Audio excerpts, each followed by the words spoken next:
कृष्णाभीष्टाय भूतले श्रीमते भक्ति वेदांत स्वामी नमस्ते सरस्वती देवे गौरवाणी प्रचारिणे निर्विशेष शून्यवादी पाश्चात्यदेशतारिणे जय श्री कृष्णा चैतन्य प्रभु नित्यानंद श्री अद्वैत गदाधर शिवासादि गौर भक्तवृंद।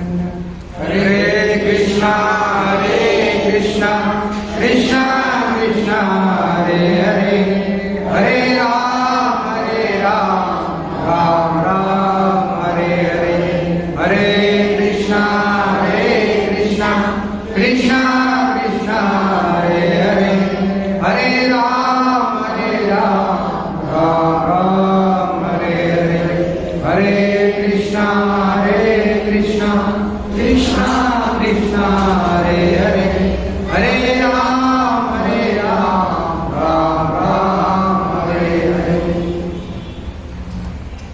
ओम नमो भगवते वासुदेवाय।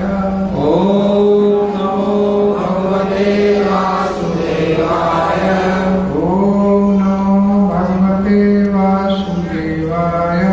ओम नमो भगवते वासुदेवाय। ओम नमो भगवते वासुदेवाय। ओम नमो भगवते वासुदेवाय। श्रीमद् भागवत सप्ताह आज तीसरा सत्र स्कंद 7 अध्याय 5 श्लोक नंबर 23 और 24।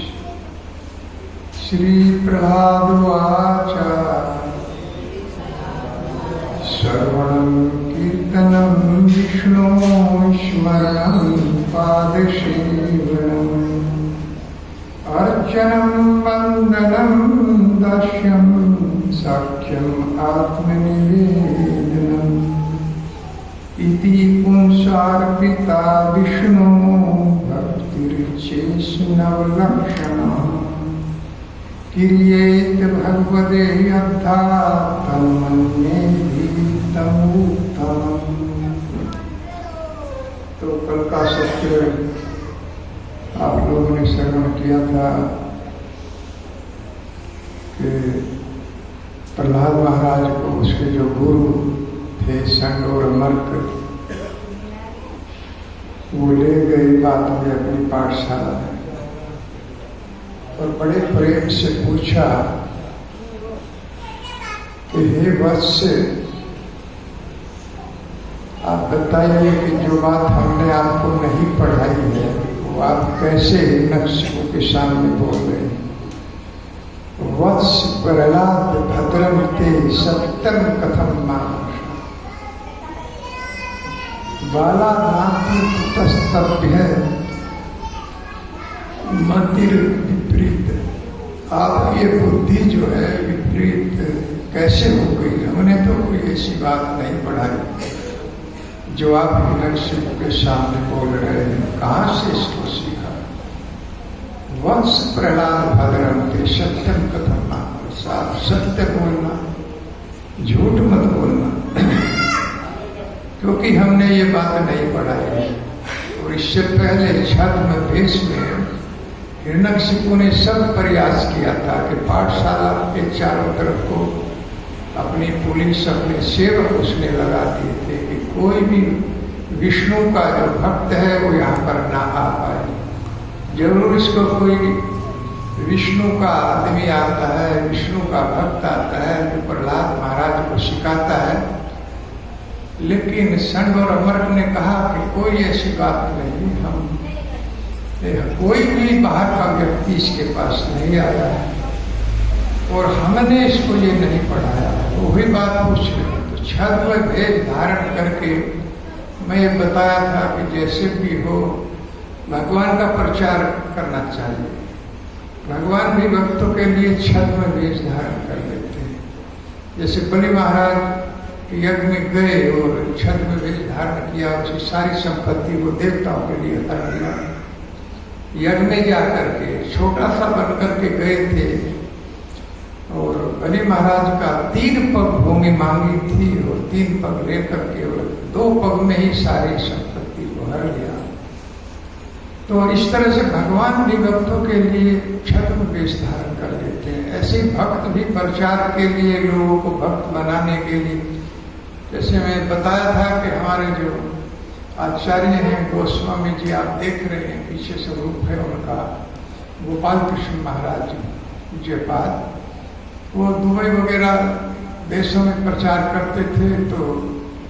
तो छद्म वेश एयरपोर्ट पर ही पैंट शर्ट, धोती कुर्ता उतार देते थे, पैंट शर्ट पहन लेते थे, चश्मा लगा लेते, हैट लगा लेते और वहाँ पर मुस्लिम कंट्रीज में जाकर के प्रचार करते, धीरे धीरे उनसे मेल मिलाप करते और फिर हरि नाम का प्रचार करते थे। इस तरह से भगवान का भक्त ही भगवान का प्रचार करता है। लेकिन ऐसे धोती कुर्ते में भक्त ऐसे जाते हैं तो ऐसे देशों में देखा जाता है कि, और यहाँ भी, कि लोग बड़े विचित्र निगाहों से देखते हैं। ऐसा लगता है कि जैसे उनकी नजरों में जो ऐसे लोग हैं, भौतिकवादी हैं, वो देखते हैं कि कोई पागल आ गया है, कोई मूड आ गया है, धोती कुर्ता चुटिया रखाए है, तिलक लगाए। तो इस तरह का लोग देखते हैं।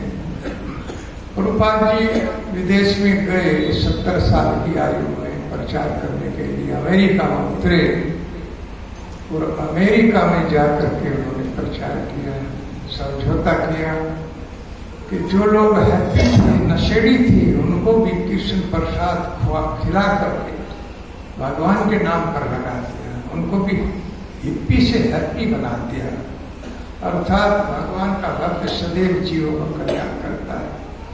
और हम सभी लोग प्रयास करते हैं कि लोगों का नशा छूट जाए।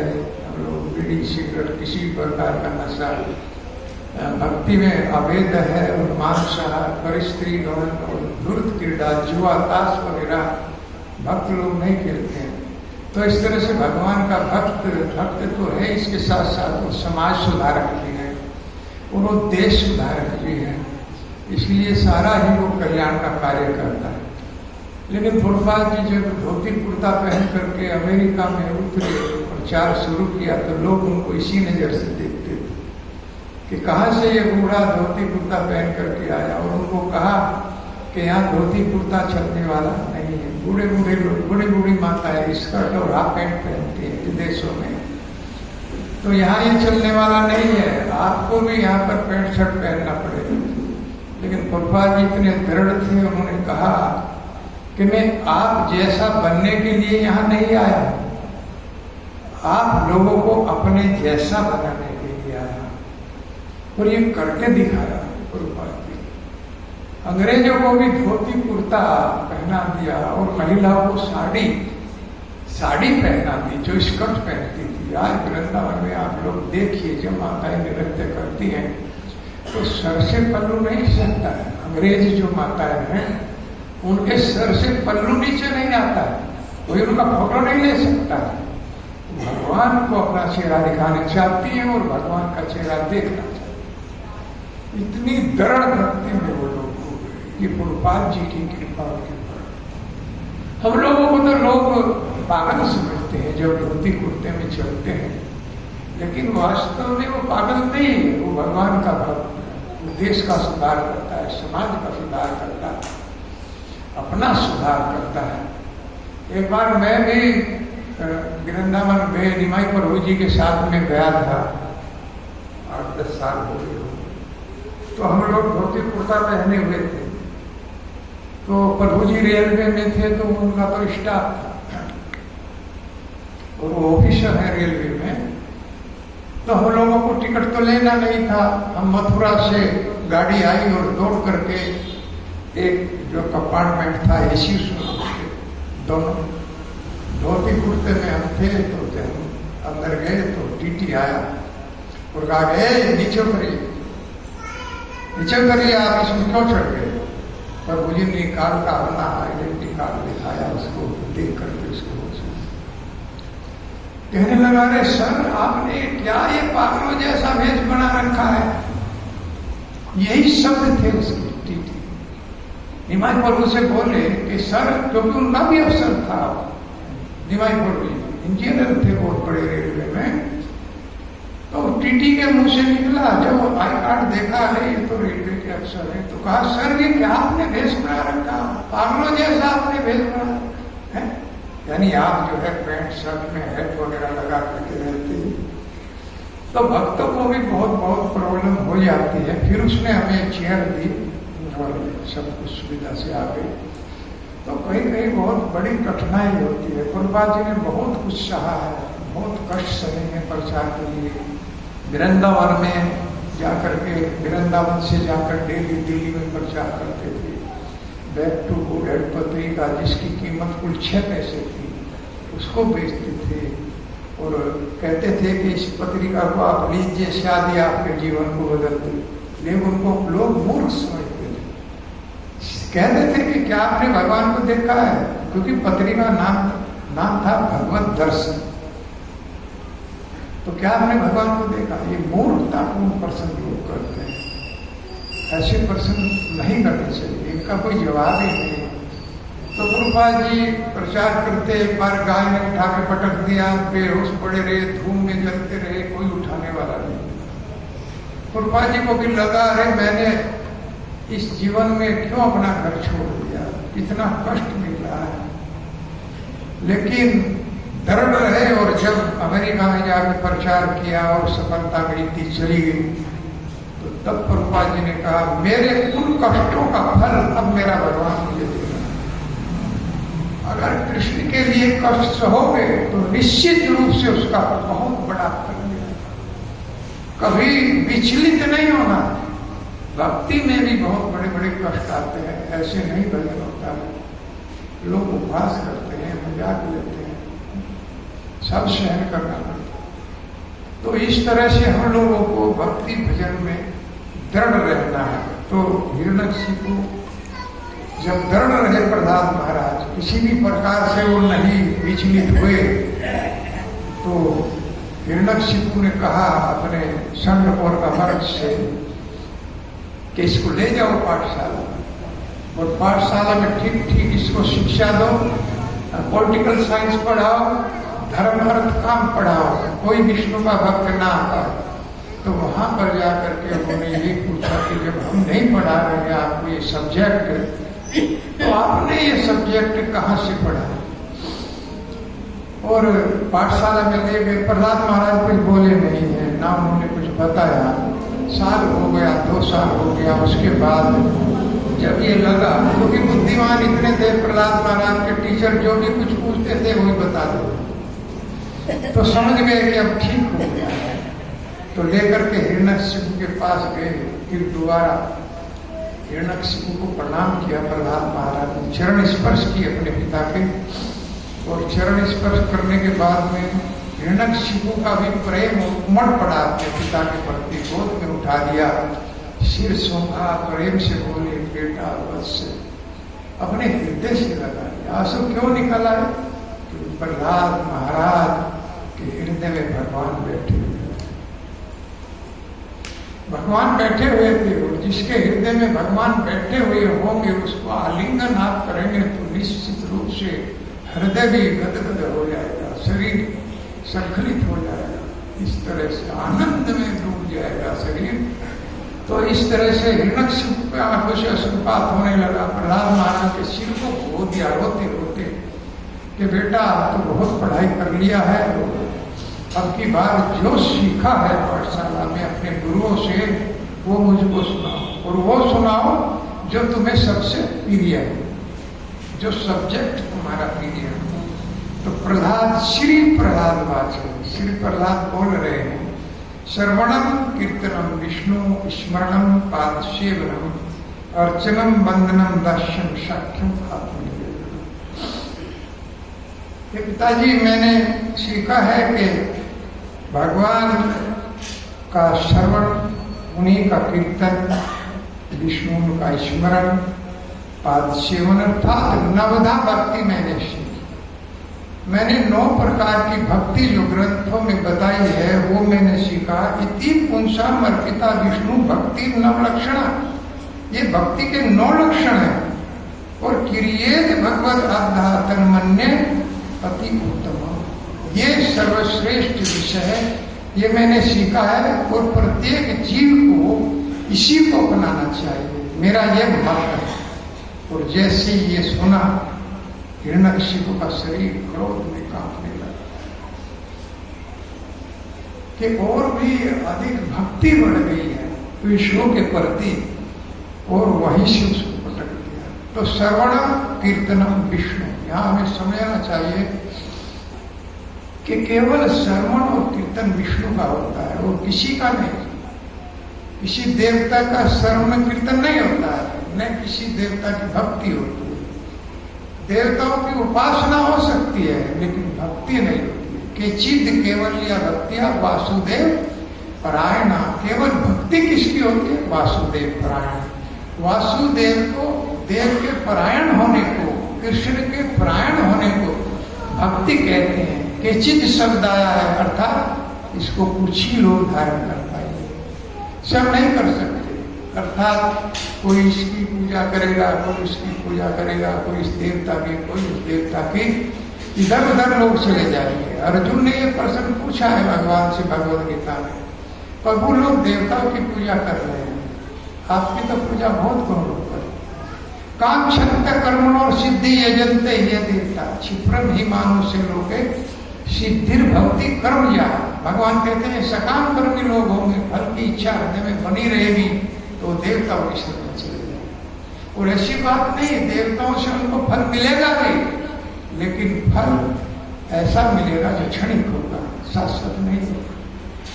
देवताओं के द्वारा जो फल मिलता है, धन भी मिलेगा तो क्षणिक होगा, समाप्त हो जाएगा। कोई और अनुष्ठान मिलेगा तो क्षणिक होगा, समाप्त हो जाएगा। क्योंकि देवताओं के पास मुक्ति तक की देने की क्षमता नहीं। मुचकुंद महाराज हमारे यहाँ पे जाकर देवताओं की रक्षा किया है, बहुत दिनों तक युद्ध किया असुरों के साथ में। तो जब कार्तिकेय आगे के तारकासुर का वध होना था तो देवताओं ने मुचकुंद महाराज से कहा, महाराज अब आप आराम कीजिए, अब हमारे सेनापति आ गए, अब इसका वध हो जाएगा, तो अब आराम कीजिए और आप कोई वर चाहे तो वो मांग लीजिए। तो मुचकुंद महाराज ने मांगा कि मुझे मुक्ति दे दीजिए। इंद्र ने कहा, महाराज और कुछ मांग लीजिए, मुक्ति तो हमारा अधिकार नहीं है, ये अधिकार तो भगवान श्री कृष्ण का है, हम मुक्ति नहीं दे सकते। तो फिर मेरे परिवार में भेज दीजिए, जहां से मैं आया था मेरे लोग को भेज दीजिए, मैं अपने परिवार में चला जाऊंगा, अपने राज्य को देखूंगा।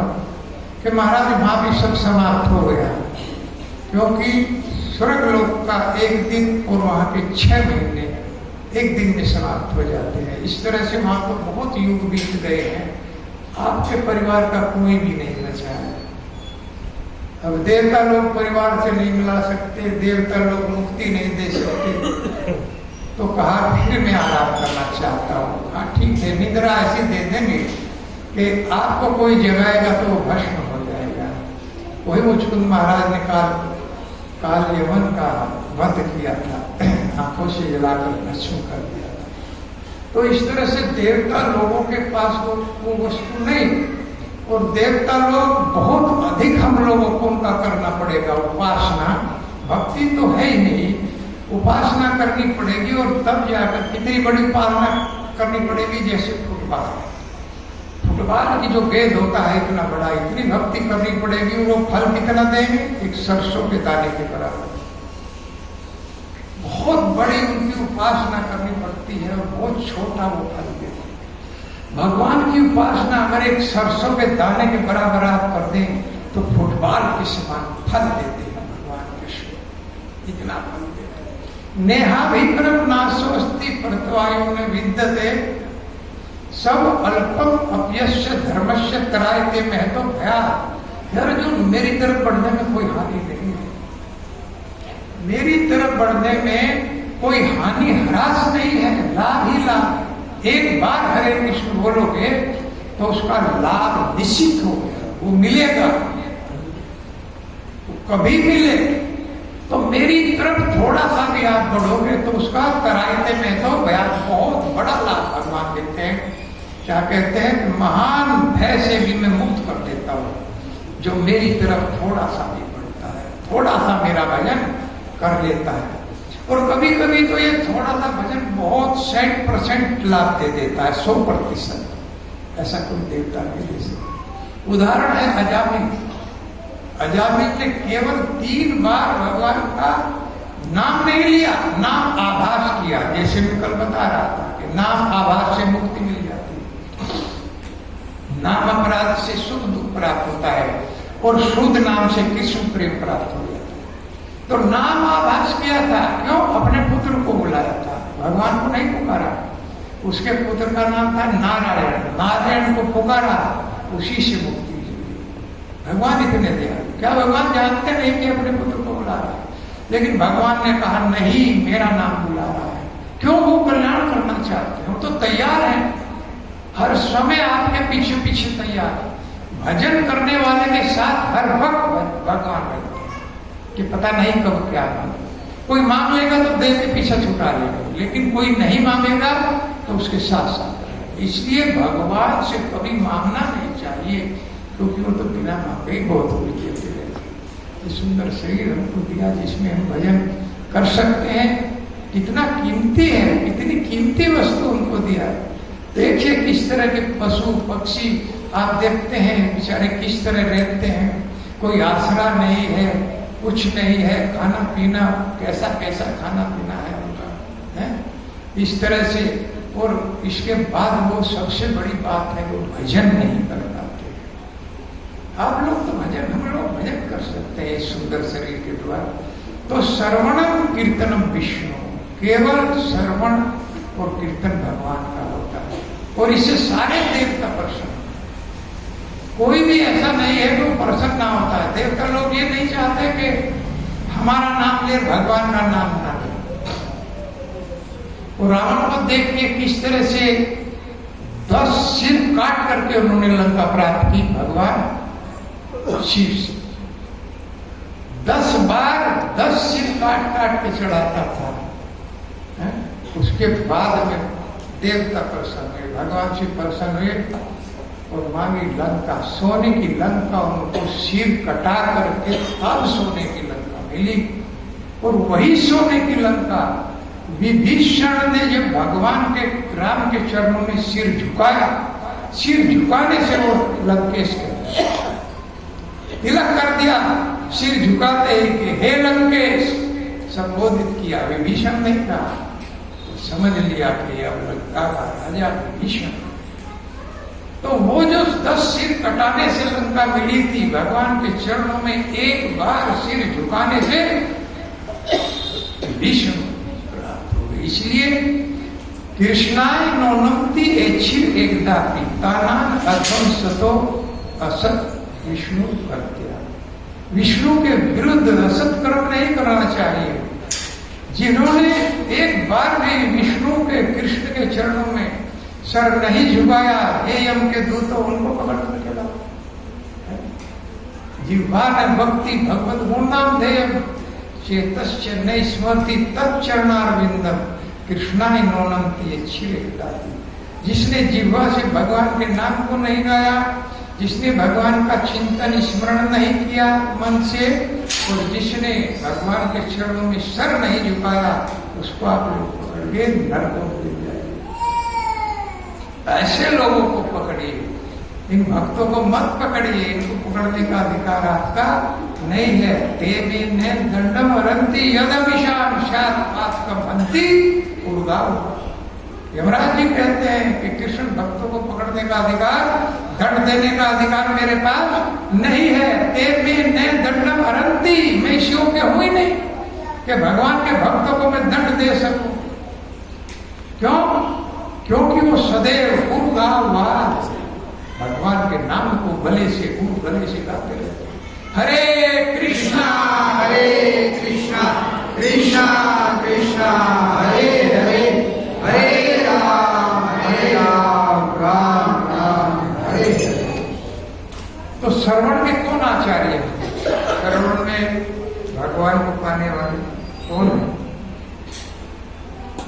श्रवण में पाने वाले परीक्षित महाराज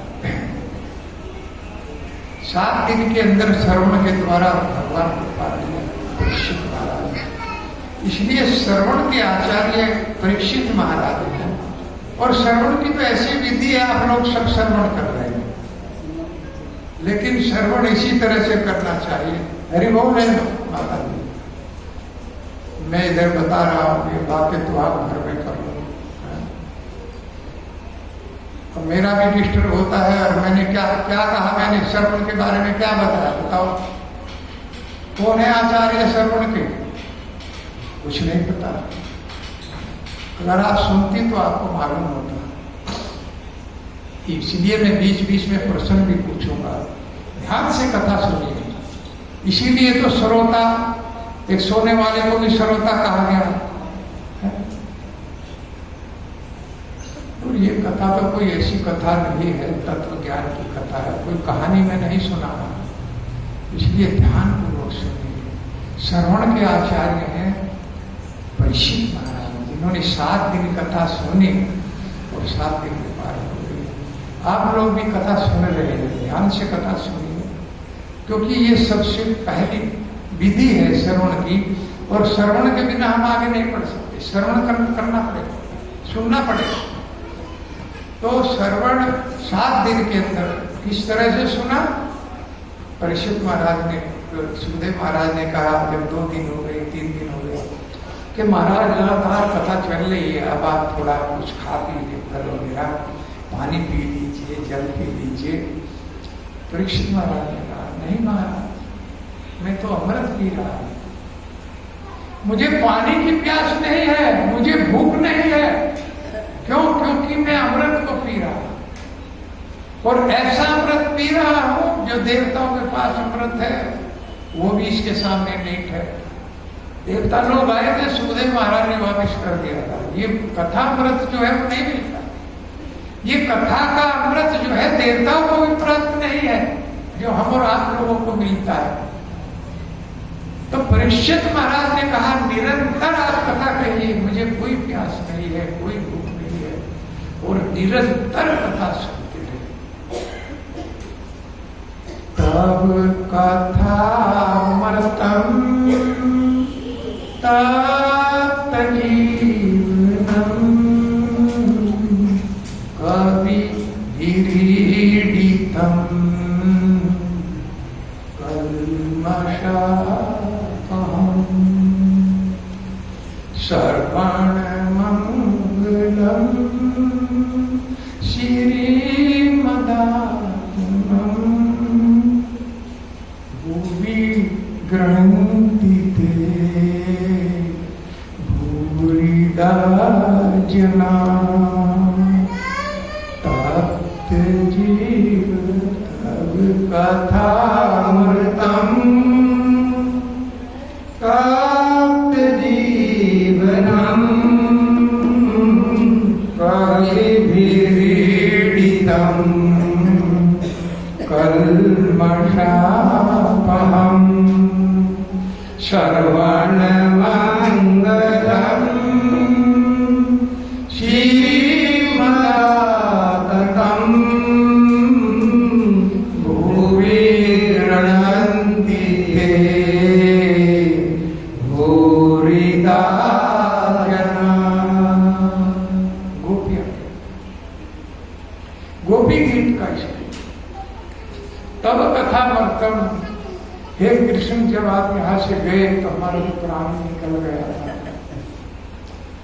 ये गोकुल सब सुना सुना हो गया, आप चले गए, रोते रोते आंखों में आंसू नहीं रहे, जल नहीं रहा, और हमारा तो प्राण निकलने वाला था। भला हो इन आपके भक्तों का जो इन्होंने आकर के ये कथा अमृत कहा, ये भगवान की कथा गाई, आपकी कथा यहाँ पर किया, तो हमारा प्राण लौटा है जो जाने वाला था। हमारे सारे कल्पस धुल गए। इस कथा अमृत को कानों के माध्यम से हमने किया, श्रवणम कीर्तन विष्णु। इसीलिए ये सुना, गोपियां तक ये कह रही हैं, भूरी दाजना, बहुत बहुत धन्यवाद आपके इन भक्तों का जो आपका ये कथा अमृत ये गाते रहते हैं और जीवों का उद्धार करते हैं। इसीलिए ये कथा अमृत ऐसे नहीं मिलता। भगवान का भक्त बनने के लिए भगवान का ये नाम गाना पड़ेगा, इन कथाओं को सुनना पड़ेगा, तब भगवान की कृपा हमारे ऊपर होगी। हरे कृष्णा कृष्णा कृष्णा हरे हरे, हरे राम राम राम। एक से एक आचार्य हमारे हुए हैं इन कथाओं को गाने का। तुकाराम जी कथा कहते थे तो कथा आंख बंद करके कथा कहते, देखते नहीं थे कौन बैठा है कौन नहीं बैठा है। आंख बंद किया और कथा कहना शुरू किया। कोई श्रोता 1 है 2 है 10 है 200 है, उन्हें कोई परवाह नहीं। और कथा कब तक कहते थे, कोई समय की पाबंदी नहीं थी। दिन के 12 बजे बैठे और रात के 12 बजे तक कथा गाते रहते थे, भगवान की लीला को गाते रहते थे। तो आंख खुलती थी, देखते थे कि कोई श्रोता नहीं, सब भाग जाते थे। कौन बैठे थे, 2 घंटा नहीं बैठ पाते लोग। 1 घंटे बाद ही जो भाई आने लगती है वो इंतजार करने लगते हैं, प्रभु जी कब विराम देंगे कथा को। सुनना हमको भारी हो जाता है, 1 घंटा 2 घंटा। तो आराम जी 12-12 घंटे कथा बोलते थे, परवाह नहीं थी कोई भी, अपने आप ही रस में डूब जाते थे। एक दिन कथा कह रहे थे, कहते कहते बहुत समय हो गया तो आंख खुली, देखा एक भक्त बैठा है। बहुत खुश हुई, अरे एक तो परिषद मिल गया मुझे, एक परिषद तो मिल गया जो आज तक मेरी कथा श्रवण कर रहा है, जब से मैं कथा कह रहा हूं।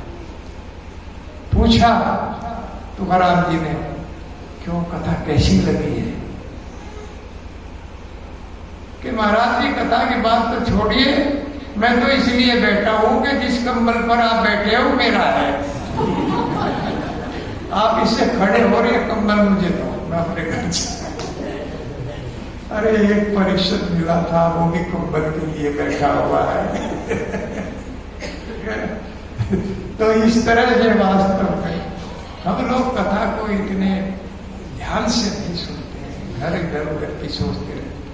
तो श्रवणम कीर्तनम विष्णु स्मरणम पाद सेवनम, यही श्रवण कीर्तन नारद जी ने एक बार ब्रह्मा जी ने आयोजन किया कि भगवान के नाम का यश गाया जाए, यही कीर्तन किया गया, हरे कृष्ण महामंत्र।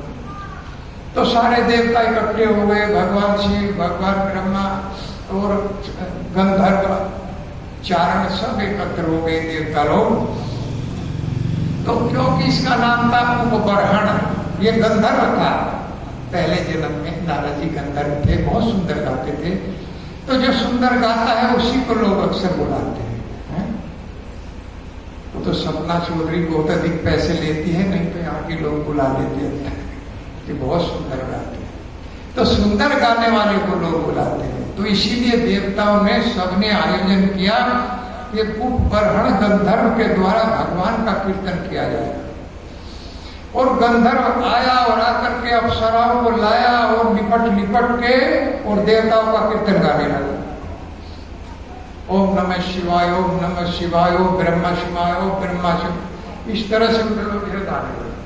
तो ब्रह्मा जी नाराज हो गए, सारे देवता नाराज हो गए, कहने लगे भगवान के लिए बुलाया था, भगवान का संकीर्तन होना था, और ये क्या गा रहा है, जबकि उन्हीं के संबंध में गा रहा है।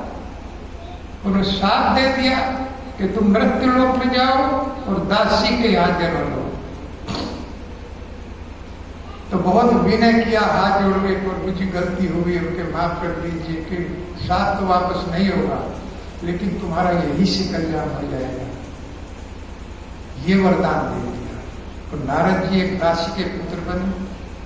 वो दासी सेवा करती थी ब्राह्मणों की, वैष्णवों की, वैष्णव आते, साधु आते थे, उनकी पत्तल उठाती थी, वही पत्तल चाटते थे नारद जी। बहुत गरीब थी, वो पत्तल चाटते थे, पत्तल चाट करके साधुओं का छूटा चाट करके वो देव ऋषि बन गए। फिर अगला जन्म उनका ब्रह्मा के पुत्र के रूप में हुआ। देखो वैष्णव की जो झूठन है, आजकल तो हमारे गुरुजी कहते हैं कि पता नहीं किसको क्या नहीं खाना चाहिए, लेकिन परंपरा से ये चली आई है बात। जो वैष्णव लोग होते हैं उनका थोड़ा बहुत झूठन भी अगर मिल जाए तो निश्चित रूप से उससे भी हम लोग पार हो जाए, वो भी भवसागर से पार करा।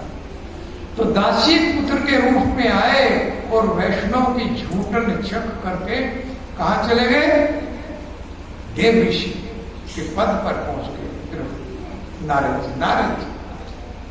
तो नारद जी हर समय भगवान का, उस दिन के बाद में उन्होंने फिर किसी देवता का उच्चारण नहीं किया, नारायण गाते, नारायण गाते,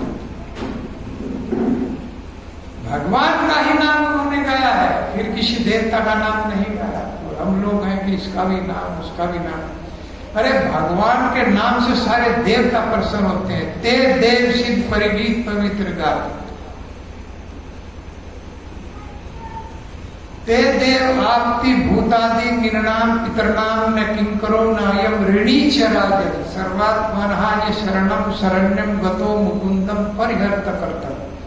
जिसने अपना जीवन मुकुंद को दे दिया, पूरी तरह से समर्पित कर दिया, जैसे मीराबाई ने, मेरे तो गिरधर गोपाल दूसरा का कोई। जिसने अपना जीवन मुकुंद को समर्पित कर दिया, वो माता पिता के ऋण से, देवताओं के ऋण से, वो गंधर्वों के ऋण से, सभी ऋणों से मुक्त हो जाता है। उसके पास ऊपर कोई ऋण नहीं रहता, जबकि सबका ऋण है। देवताओं को ऋण हमारे पास है, सूर्य को हम क्या देते हैं? प्रकाश दे रहा।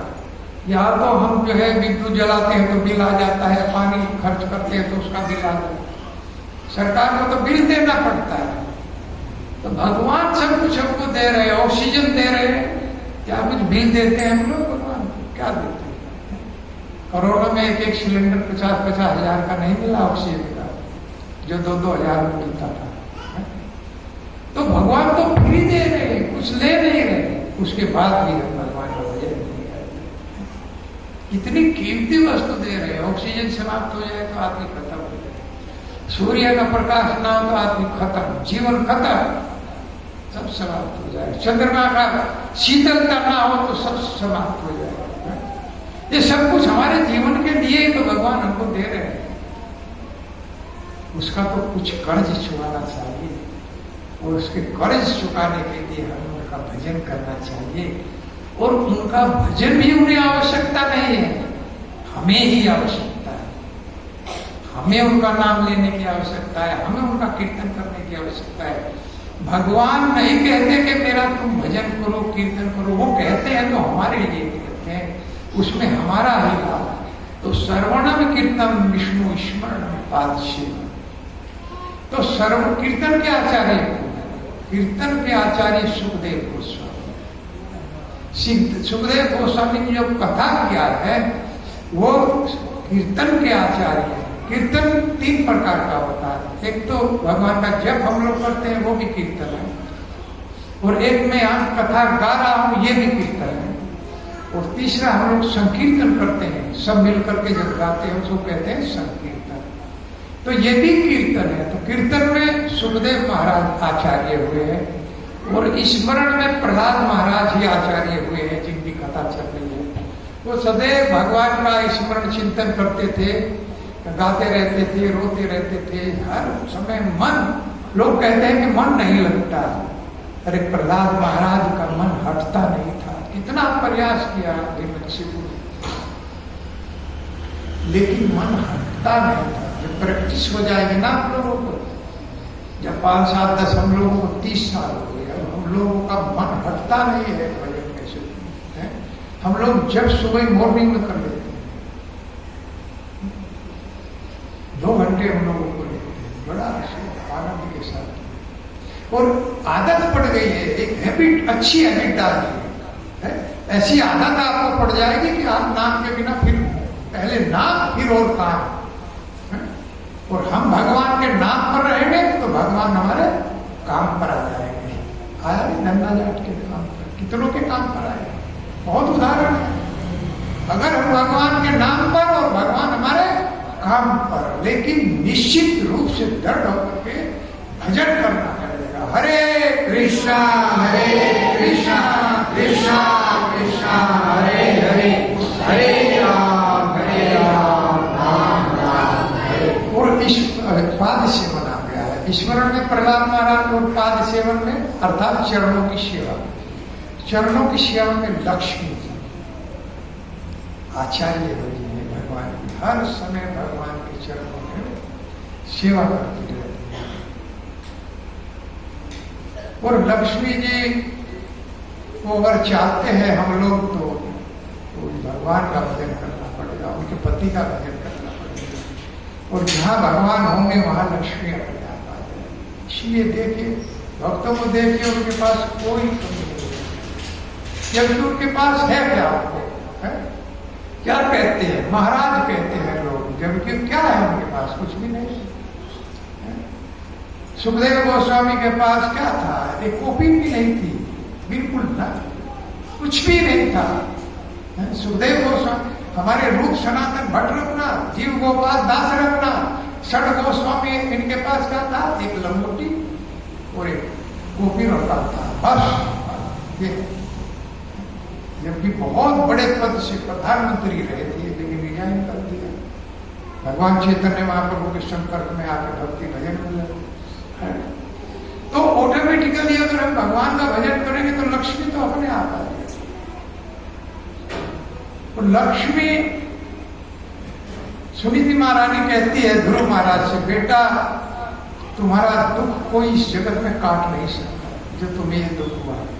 केवल एक व्यक्ति काट सकता है, एक पुरुष काट सकता है, और वो है कृष्ण।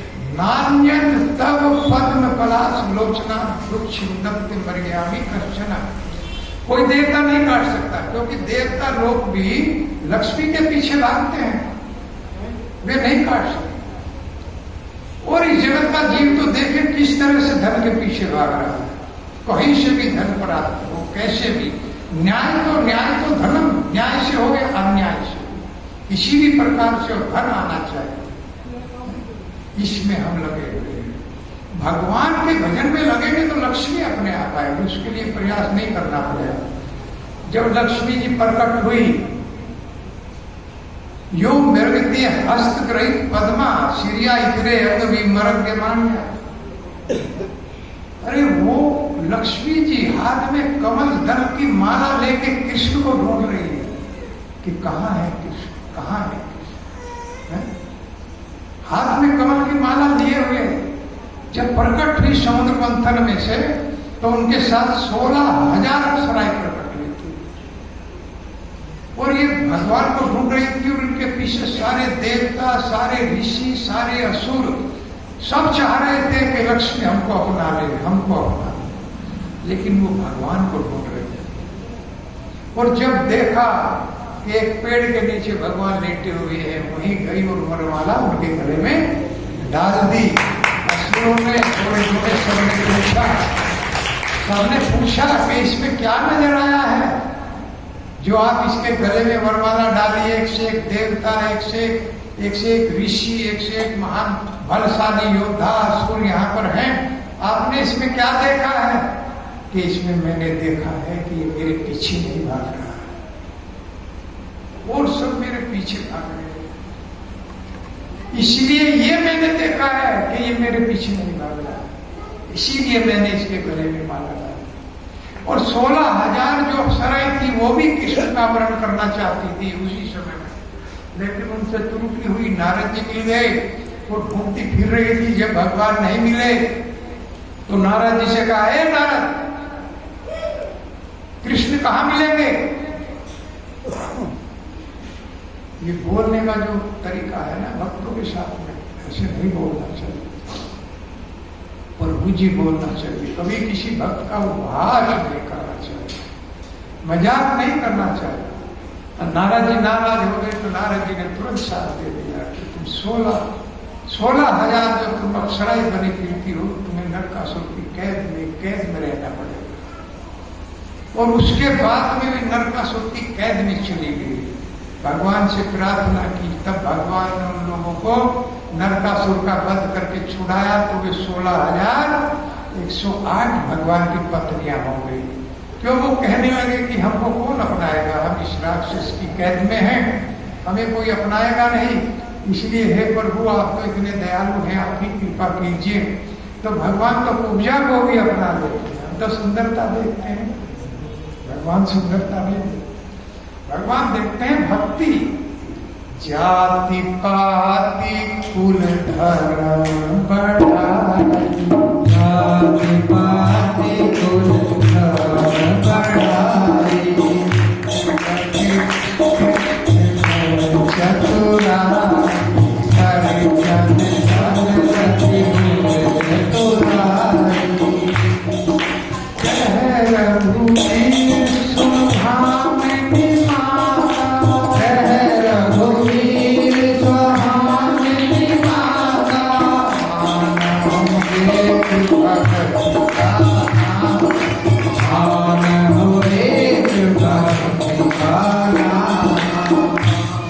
चतुराई पाति कुल धर्म बड़ाई चतुराई कुछ नहीं जाना। मैं तो माता एक भक्ति का नाता जानता हूँ। शबरी से कह रहे हैं, शबरी नीचे कुल की थी और अधम ते अधम अधम नारी, और एक नारी थी। तो कह रही है कि प्रभु आपने मुझे अपनाया, बहुत बढ़िया आपकी बात। तो भगवान ये देखते ही नहीं है। भगवान ने कुब्जा को देखा कि उबड़ निकला हुआ था, उसको भी अपना, उसको सुंदर बना दिया। भगवान केवल भक्ति का गुण देखा, भक्तों के अंदर भक्ति देखते हैं। तो पाद सेवन में कौन आचार्य है?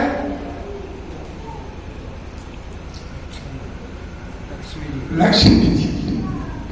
लक्ष्मी जी आचार्य है पाद सेवन में। और अर्चनम, अर्चनम में कौन है? पृथु महाराज। पृथु महाराज पूजा में सर्वश्रेष्ठ। अर्चन का अर्थ है पूजा।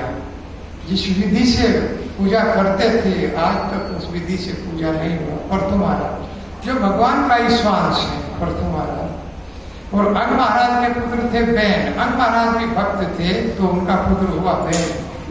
बैन जब देवताओं ने आकर के, ऋषियों ने आकर के गद्दी पे बैठा दिया, महाराज अंग जो है अपने पुत्र से तंग आकर बैन से घर छोड़ करके चले गए थे। रात में घर छोड़ करके निकल गए। तो फिर राजा की जो गद्दी खाली हो गई, तो बड़े बड़े देवता है और नारद जी और बड़े बड़े ऋषियों ने आकर के बैन को राजा। लेकिन बैन ने बैठते ही गद्दी पर नियम लागू किया, तो किसी की पूजा नहीं होगी। मैं राजा हूं, मैं ही भगवान हूं, मैं खाने को देता हूं। कोई हाँ कृष्ण खाने को देता है? तो भक्त लोग पीछे पे देते हैं, जाते हैं, कहीं कुछ मांगने लगते हैं कि भगवान की सेवा में आप कुछ दीजिए। कभी कभी तो लोग ऐसे ही कहते हैं कि यहाँ क्या कृष्ण करने आया था, कमाने आया था। हम लोगों से कई बार ये बात है, कहाँ से दें? तो देना नहीं चाहते हैं लोग। ये उनको मालूम नहीं है कि सब कुछ कृष्ण का ही है, आप भी कृष्ण के हैं, आपका शरीर भी कृष्ण का है, टोटल संपत्ति उन्हीं की है। तो अब कहाँ तक लोगों को समझें? थोड़ा सा आप समझाने भी लगेंगे तो ऊपर से लेक्चर देने लगेंगे। हम बहुत भजन करते हैं। तो इस तरह से पृथु महाराज जो अर्चन के हैं, तो बैन उनका जो पुत्र था, उसने सब पूजा पाठ बंद करा दी। अपना नाम हिरण्यकशिपु की तरह से कहने लगा, मैं ही भगवान हूं आप सबका, मैं आपको खाने के लिए देता हूं। तो जब ये कर दिया तो ऋषि लोग आए। ऋषि लोगों ने कहा वाणी से ही मारो मारो मारो, ये कहा तो मर गया। ऋषियों के तेज से ही मर गया। जब ऋषि दुखी होकर के कोई बात कहता है तो सत्य हो गया। तो वेद मर गया। तो फिर कहा कि फिर राजा किसको बना जाए? तो उनकी जंघा को दोहन किया गया मंत्रों के द्वारा। तो उसमें से निषाद जाति प्रकट, वहीं से मल्लाहाया निषाद जो भी एक काले उलटे रूप का काक रूप में प्रकट हुए, उसको निषाद जाति वहां से प्रकट हुई। और उसके बाद में फिर कहा कि ये तो राजा नहीं बनाए जा सकते। तो फिर भुजाओं का मंथन किया गया। भुजाओं में से पृथु महाराज प्रकट हुए। पृथु महाराज को राजा बनाया। इस तरह से ये जो पृथु महाराज है ये अर्चन के आचार्य हैं। और बंधनम में अक्रूर जी बंधन के आचार्य हैं। बंधन का अर्थ है प्रणाम करना। प्रणाम करना भी भगवान की एक भक्ति है। हो प्रणमाय कृत समुद्रम प्रपन्न भक्तार्थ विदो समाहिता यल्लोक पाले त्वद अनुग्रह हमरे लब्धा पूर्व अपसद असुरे अर्पिता। कौन कहते हैं? बलि महाराज। बलि महाराज को जब गरुड़ ने बांध लिया तो दंडवत प्रणाम नहीं कर पाए। भगवान विपिन को सर झुका करके प्रणाम किया। वहां कहते अहो प्रणामाय कृत समुद्रम, मैं तो पूरी तरह से आपको प्रणाम भी नहीं कर पाया हे प्रभु, और आपने हमारे ऊपर इतनी बड़ी कृपा किया है, जबकि हम हैं क्या? असुर। हम असुरों के ऊपर इतनी बड़ी कृपा कि आपने सूतर लोक का राज्य मुझको दे दिया, और उसके बाद में सावर्णी मनमनतार में इंद्र का पद मुझे दिया है। अब कौन 7वें मनवंतर चल रहा है। पुरंदर जो है अब इंद्र बने हुए हैं, ये उतरेंगे तुरंत। बलि महाराज सूतर लोक से आकर के उनको सार्वभौम भगवान प्रकट होंगे और इसको गद्दी से चिपक जाएगा कि पुरंदर हटेगा नहीं। भगवान इसको उतार करके फेंकेंगे और फिर बलि महाराज इंद्र के पद को सुशोभित करेंगे। आजकल सूतर लोक में इंद्र जैसे ऐश्वर्य ले रहे हैं और भगवान उनके रक्षक बने, उनके गेट कीपर यानी द्वारपाल बने। इसमें तो कथा नहीं है, विष्णु पुराण में कथा है कि माता पार्वती की माता लक्ष्मी ने जब देखा कि भगवान कहाँ चले गए, बहुत दिन हो गए, तो उन्होंने ढूंढा, पता चला कि वो तो बलि महाराज के द्वारपाल बने। तो वहीं गई और जाकर के पहले बलि महाराज को क्या बांधी? रक्षाबंधन पहुंची बांधी, धागा बांधा, अपना भाई बना दिया। और फिर कहा कि बहना क्या चाहिए? कि मुझे और कुछ नहीं चाहिए, मुझे तो आपका ये द्वारपाल चाहिए।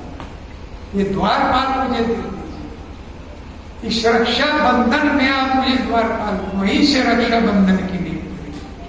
बहना बांधती है रक्षा के लिए और भाई उनको देता है, उनकी रक्षा की जिम्मेदारी लेता है। तब तक वो पति के संरक्षण में नहीं जाती, तब तक भाई का उत्तरदायित्व होता है। तो लक्ष्मी ने द्वारपाल बना दिया, जो उनके गेट कीपर बने हुए थे। ये भागवत में है। तो इस तरह से भगवान जो है अपने भक्तों के नौकर तक बन जाते हैं। अर्जुन के रथ के सारथी बन गए, रथा का। बलि के द्वारपाल भगवान बन गए थे।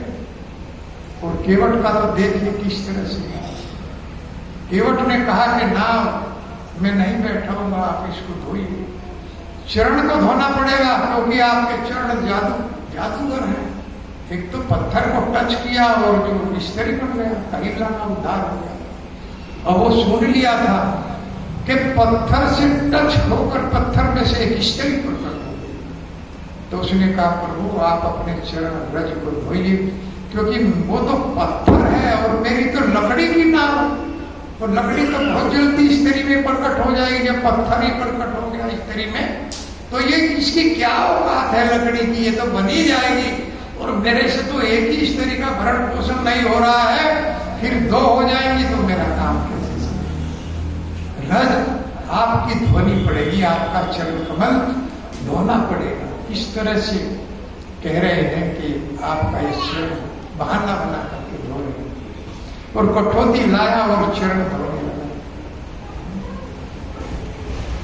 भगवान ने कहा भैया हमको पार उतार दो। वो भगवान जिसका नाम पार उतार देता है, और वो भगवान जिसने अपने पैर से बलि महाराज की सारी संपत्ति हर किया था, पूरा ब्रह्मांड नाम लिया था, वो केवट से कह रहे हैं कि मुझे गंगा जी पार करा।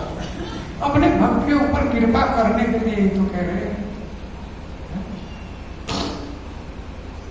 जासु नाम सुमिरत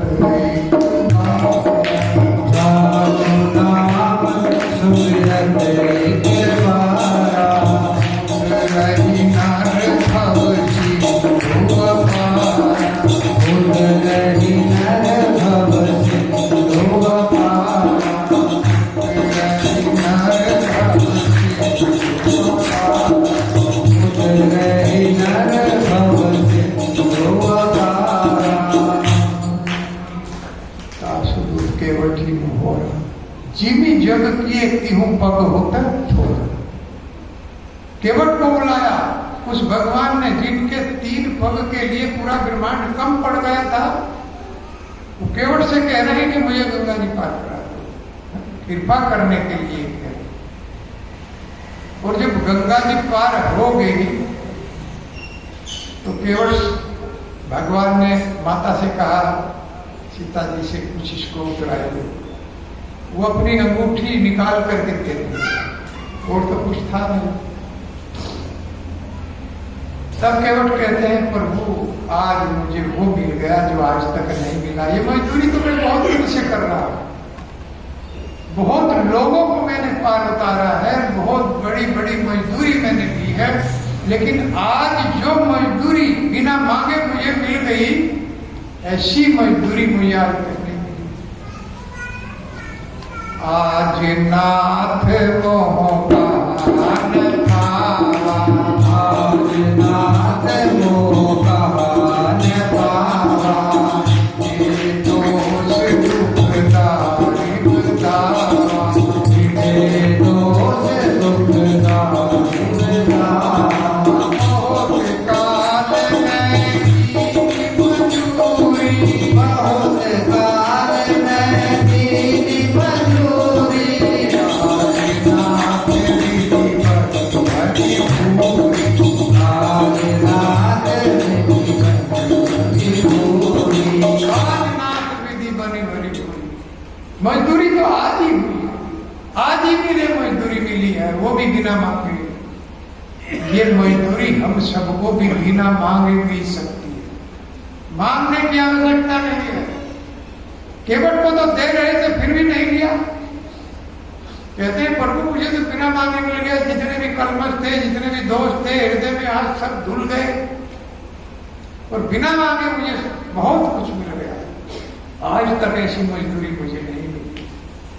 तो ये मजदूरी तभी मिलेगी जब भगवान की परायण हम होंगे, जब भगवान का भजन करेंगे, जब भगवान की कथाएं सुनेंगे, अपने घर में भागवत पढ़ेंगे और अपने सारे काम करेंगे। सारे काम कृष्णा भावना भावित हो जाए। अब ये जो काम हम करते हैं ना, इनका कहीं गिनती नहीं है, क्योंकि कर्मों की बहुत गहराई है, इसको समझना बहुत कठिन है। ऐसे ही हम कह देते हैं हम तो कर्म कर रहे हैं। एक कसाई भी गाय को काटता है, वो भी कहता है मैं भी कर्म कर रहा हूं। अरे कितना पाप होता है कर्म करने में। किसान गन्ने की पत्ती चलाता है, कितना जिंदा जीव जल कर, क्या वो पाप नहीं है? दवाई छिड़कता है खेत में, कितने कीड़े मकोड़े तड़प करके मर जाते हैं, क्या ये पाप नहीं है? कितने जीव जंतु हमारे पैर के नीचे आके मर जाते हैं। ये सब पाप है, लेकिन भजन करेंगे तो सब पापों से मुक्त भगवान करते, और कहेंगे कि सुबह से शाम तक ये मेरा भजन ही करता रहा है। जैसे अजामिल को कहते हैं ये तो मेरा नाम ही लेता रहा, इसलिए मेरा नाम दिया, अपने पुत्र का नाम नहीं दिया। भगवान इतने ही दयालु और कृपालु है, वो हमारे पीछे पीछे चलते हैं। जैसे कोई बच्चा रुक करके घर से निकल जाए, उसका पिता आवाज दे, है अरे बेटा रुक जा, अरे बेटा रुक जा, कहाँ जा रहे हो, घर चलो, घर चलो, घर चलो। उसके पीछे पीछे चलता है। ऐसे भगवान चलते हैं, उद्धार करने के लिए, कृपा करने के लिए हर समय तैयार है भगवान। वो तो हम तैयार नहीं, हम कृपा लेना ही नहीं चाहते। सुखदेव गोस्वामी चले, प्रकट होते ही चल दिए। 16 साल की आयु थी, नग्न अवस्था थी, और अपना जा रहे हैं। और व्यास देव जी पीछे से आवाज लगा रहे, रुको बेटा, रुको बेटा, हमारा घर उधर नहीं है जिधर आप जा रहे हैं, हमारा घर तो इधर है, मेरे साथ आओ। सुखदेव गोस्वामी को सुन नहीं गए, चले जा रहे थे, क्योंकि परमहंस है सुखदेव गोस्वामी। आगे स्त्रियां नहा रही थी नग्न, तो निकल गए सुखदेव महाराज, और व्यास देव जी गए तो स्त्रियों ने फटाक वस्त्र धारण कर लिए, क्योंकि वो ठिठक गए। उनके मन में ये भाव आ गया कि स्त्रियां स्नान कर रही हैं, ठिठक। वही कलमश पकड़ दिया स्त्रियों ने। अरे बूढ़े के मन में खोट है, व्यासदेव जी को हंस कहेंगे तो सुखदेव गोस्वामी को हम परम हंस कहेंगे। हंस का अर्थ है कि इस जगत के कल्मशों को अलग कर देता है, जैसे पानी को अलग करके दूध हंस पी जाता है। लेकिन परम हंस सुखदेव गोस्वामी जो स्त्री और पुरुष के शरीर में भेद ही नहीं देखते, कि कोई भेद ही नहीं, सबको माता पुरुष समान, सब एक निश्चित दृष्टि सुखदेव महाराज की। ऐसे ही भक्तों की दृष्टि होती है, ऐसे ही भक्त लोग माता जी के होते हैं। कभी कभी तो झगड़ा हो जाता है, क्योंकि हम अपनी एज नहीं देख पाते और अपने से छोटी को माता जी कह देते, तो लड़ाई का बहुत भी हो जाता है कहीं कहीं। लेकिन जो भक्त लोग हैं वो तो जानते हैं कि भाई सबको माता जी के लोग कहते हैं। तो इस तरह से सुखदेव गोस्वामी परमहंस और जाकर के जब वो बच्चे ढीला मार रहे थे, घर नहीं गए,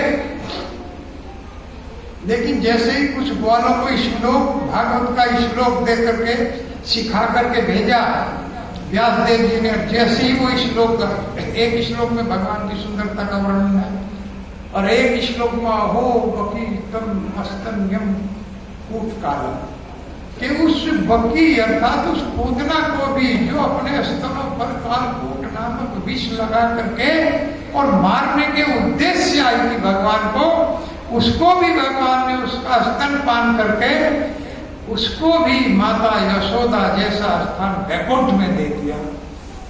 इतने कृपालु और इतने दयालु भगवान जो मारने के लिए आई थी उसको